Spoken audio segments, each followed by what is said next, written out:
আপনি যদি সহিহ শুদ্ধ করে কোরআন তেলাওয়াত করতে চান তাহলে এই নিয়মটি অবশ্যই আপনাকে জানতে হবে। 95% লোক আছে যারা এই নিয়মটি ভুল করে, যাদের তেলাওয়াতটি অশুদ্ধ। আপনি যদি শুদ্ধ করে তেলাওয়াত করতে চান তাহলে এই নিয়মটি আপনাকে বুঝতে হবে। কোরআন শরীফ সহিশুদ্ধ করে পড়ার জন্য আমি 30টি পর্ব সাজিয়েছি, তারই আজকে 22 নম্বর পর্ব, এবং এই 22 নম্বর পর্বে থাকবে ইকলাবের পরিচয়। ইকলাবের নিয়মটি ভালো করে বুঝে এখানে প্রয়োগ করে তেলাওয়াত করতে হবে। এই জন্য পুরো ভিডিওটি দেখুন, খুব সহজেই বুঝবেন, আমি খুব সহজ করে বুঝিয়ে দেব। ইকলাবের পরিচয়, ইকলাবের হরফ কিন্তু একটি বা, ইকলাবের হরফ একটি বা।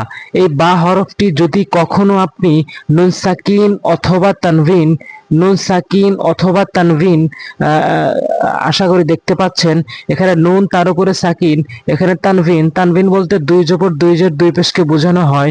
এবার নিয়ম বলছি, ইকলাবের হরফ একটি বা যদি কখনো নুন সাকিন অথবা তানভিনের পরেই দেখতে পান তাহলে কি করবেন, ছোট্ট একটি মিম দ্বারা নুন সাকিনকে এবং এই তানভিনকে পরিবর্তন করবেন। ছোট্ট একটি মিম দ্বারা নুন সাকিন বাদ যাবে এবং ছোট্ট একটি মিম দ্বারা তানভিন বাদ যাবে, এবং এখানে অবশ্যই গুণনা করে পড়তে হবে। এটি হচ্ছে নিয়ম। আমি কিভাবে উদাহরণে মিলিয়ে বলি, প্রয়োগ করে বলি, অবশ্যই পুরো ভিডিওটি দেখবেন। এখানে দেখতে পাচ্ছেন মিম নুন জেরে মিন, মিম নুন জেরে মিন বানান হবে না, এখানে বানান হবে মিম মিম জেরে মিম।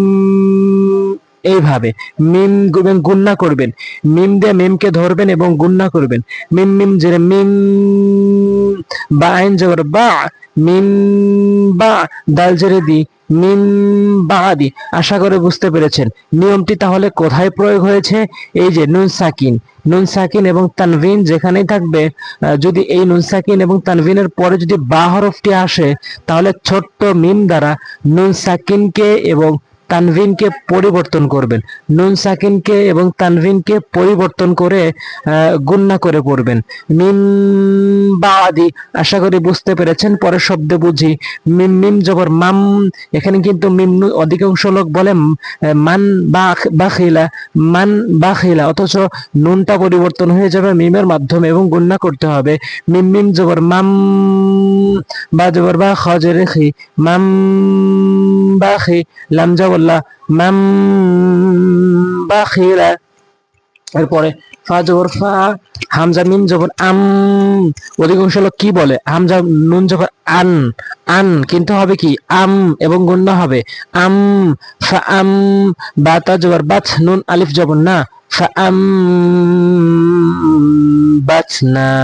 এরপরে ইভিম, এই যে নুন আছে এখানে মিম দ্বারা পরিবর্তন হয়ে গিয়েছে, মিভিম বাআসা, ইভিম বাআসা, বিজাম্বিহিম।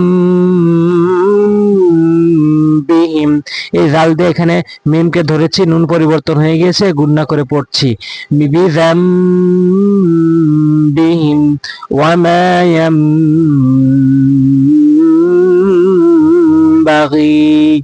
বুশরাম।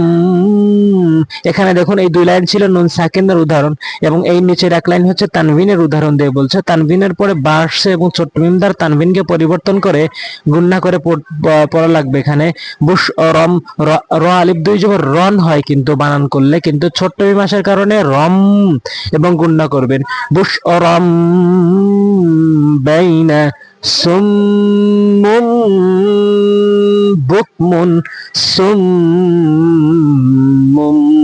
বুকমুন কিরামিন বারারা। অবশ্যই পরবর্তী ভিডিওগুলো গুরুত্বপূর্ণ এবং গুরুত্বপূর্ণ নিয়ম আছে, অবশ্যই সাবস্ক্রাইব করুন পরবর্তী ভিডিওগুলো পাওয়ার জন্য। আজ এ পর্যন্তই। আসসালামু আলাইকুম ওয়া রাহমাতুল্লাহ।